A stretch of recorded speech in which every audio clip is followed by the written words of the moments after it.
जी अस्सलाम वालेकुम स्टूडेंट्स। आज हम पढ़ेंगे बायोकेमिस्ट्री।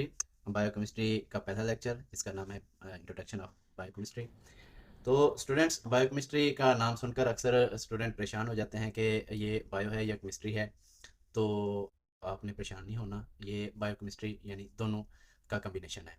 बायो के जो मीनिंग है या बायो की जो डेफिनेशन है, आप उसको यूँ कह सकते हैं कि study of character of living organism.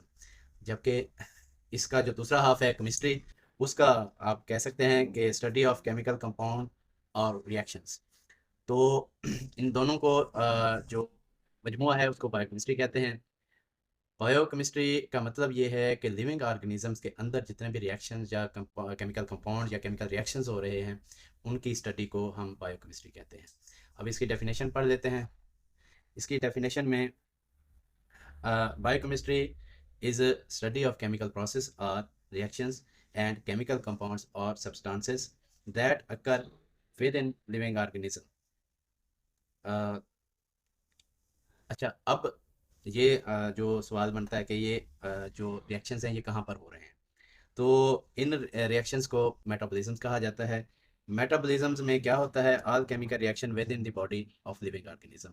जितने भी केमिकल रिएक्शन बॉडी के अंदर हो रहे होते हैं उनको उसको मेटाबॉलिज्म कहते हैं। मेटाबॉलिज्म फर्दर दो शाखों में कह लो या दो टाइप्स में डिवाइड हो जाता है। एक होता है एनाबॉलिज्म, जो आपको ये नज़र भी आ रहा है। एक होता है एनाबॉलिज्म और दूसरा होता है मेटाबॉलिज्म, सॉरी, कैटाबॉलिज्म। एनाबॉलिज्म को आप यूं कह सकते हैं कि इसमें जो प्रोडक्ट है वो बन रहा होता है, मॉलिक्यूल्स या कंपाउंड्स, केमिकल कंपाउंड्स जो है वो बन रहे होते हैं, इसको हम सिंथेसिस कहते हैं। और कैटाबॉलिज्म में जो है उन्हीं मॉलिक्यूल्स की या उन्हीं कंपाउंड्स की ब्रेक डाउन हो रही होती है। इसको आप लिखा हुआ भी देख रहे हैं। सिंथेसिस का मतलब होता है कि दो छोटे मॉलिक्यूल मिलते हैं और उसको उसके साथ एनर्जी लगाई जाती है, और एनर्जी लगाने के बाद वो एक एंड प्रोडक्ट बनती है, बड़ा मॉलिक्यूल बन जाता है। ये आप सामने देख रहे हैं। तो कैटाबॉलिज्म में क्या होता है? कैटाबॉलिज्म में इसका उलट होता है। बड़ा मॉलिक्यूल टूटता है, छोटे छोटे मॉलिक्यूल में डिवाइड होता है और एनर्जी प्रोवाइड करता है। वो एनर्जी जो हमें हमारी बॉडी इस्तेमाल करती है। इसको हम फर्दर आगे पढ़ेंगे इंशाल्लाह। तो मेटाबॉलिज्म वो चीज़ है जहाँ पर सारे या जितने भी रिएक्शन हो रहे हैं हम उनको मेटाबॉलिज्म कहते हैं। कैटाबॉलिज्म और एनाबॉलिज्म, इसके दो मेन फंक्शन टाइप्स हैं। एनाबॉलिज्म में सिंथेसिस हो रहा होता है, जो छोटे मॉलिक्यूल्स मिलकर बड़ा मॉलिक्यूल या कंपाउंड, केमिकल कंपाउंड बना रहे होते हैं, और उनको एनर्जी की ज़रूरत होती है। और जो कैटाबॉलिज्म है उनमें ब्रेकडाउन हो रही होती है, या उसको आप ब्रेकडाउन कह सकते हैं कि बड़ा मॉलिक्यूल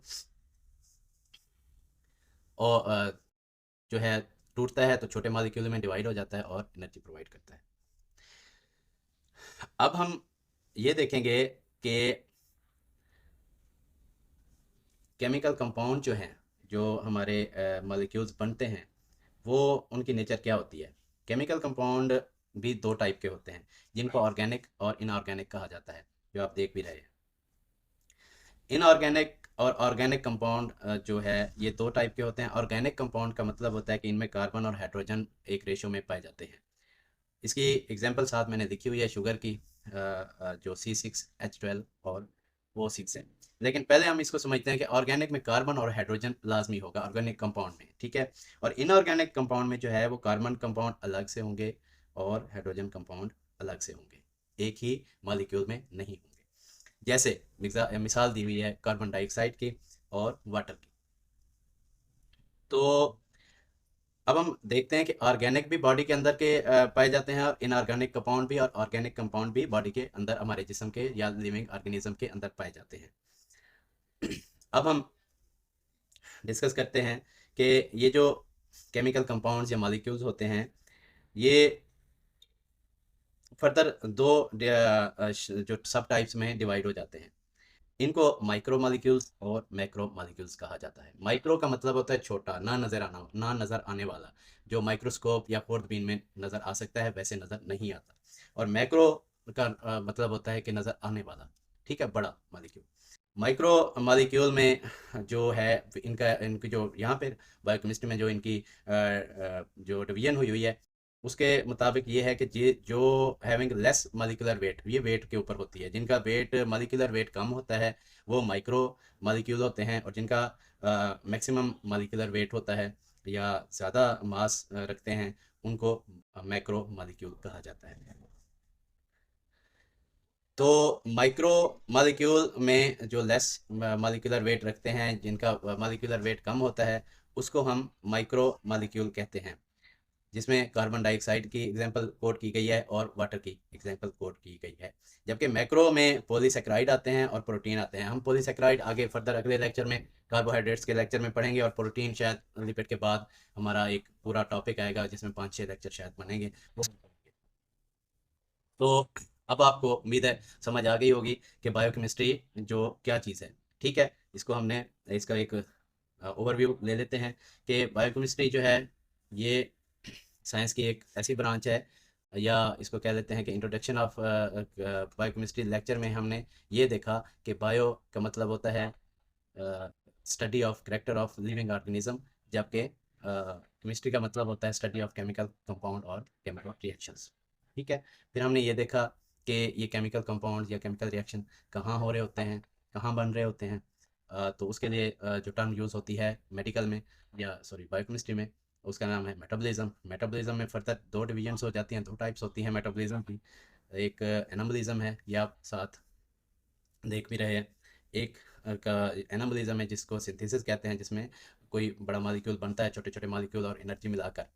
और जो कैटाबॉलिज्म है उसमें ब्रेकडाउन होती है, यानी बड़ा मॉलिक्यूल टूटता है, छोटे मॉलिक्यूलों में डिवाइड हो जाता है, साथ एनर्जी प्रोवाइड करता है। वो एनर्जी हमारे जो लिविंग ऑर्गेनिज्म हैं वो उनको यूज़ करते हैं अपनी डिफरेंट एक्टिविटीज़ के लिए, यानी हमारी बॉडी उसको डिफरेंट एक्टिविटीज़ के लिए यूज़ करती है।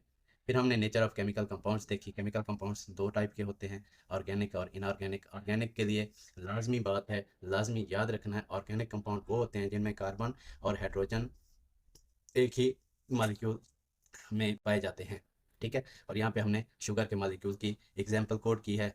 इनऑर्गेनिक कंपाउंड वो होते हैं जिनमें कार्बन और हाइड्रोजन अलग अलग मॉलिक्यूल्स में होते हैं, इकट्ठे नहीं होते। इसके लिए हमने जो एग्जांपल दी है वो कार्बन डाइऑक्साइड की है और वाटर की है। ठीक है, मतलब हमने ये देखा कि ये जो मॉलिक्यूल हैं, ये केमिकल कंपाउंड्स हैं। ये आगे फिर इनको दो डिवीजन में हमने तकसीम किया, और वहाँ पे हमने ये देखा कि ये क्यों तकसीम होते हैं, ये किस बेस पे तकसीम होते हैं। ये होते हैं अपनी मॉलिक्यूलर वेट की बेस पर। ठीक है, उनमें माइक्रो मॉलिक्यूल आप होते हैं और मैक्रो मॉलिक्यूल होते हैं। हम इसके जो अगले लेक्चर हैं इंशाल्लाह उनमें फिर ये चीज़ें डिस्कस करेंगे, जैसे माइक्रो मॉलिक्यूल में कार्बन डाइऑक्साइड और वाटर की मिसाल है, और macro organism sorry macro molecules में हमने पॉलीसेकेराइड की और प्रोटीन की मिसाल दी है। पॉलीसेकेराइड हम आगे अपने नेक्स्ट जो हमारा लेक्चर है कार्बोहाइड्रेट्स उसमें पढ़ेंगे। ठीक है स्टूडेंट्स, उम्मीद है आपको बायोकेमिस्ट्री के पहले लेक्चर की या इंट्रोडक्शन ऑफ बायोकेमिस्ट्री की समझ आ गई होगी। मज़ीद हम आगे जब चलेंगे तो आपको बायोकेमिस्ट्री की समझ आने लगेगी। तो तब तक चैनल के साथ जुड़े रहिए, चैनल को सब्सक्राइब कर लीजिए और बेल आइकन को दबा दीजिए ताकि आपके पास जो भी नया लेक्चर हो वो पहुंचता रहे। ठीक है जी, अल्लाह हाफ़िज़, अस्सलाम वालेकुम वरहमतुल्लाहि वबरकातुहू।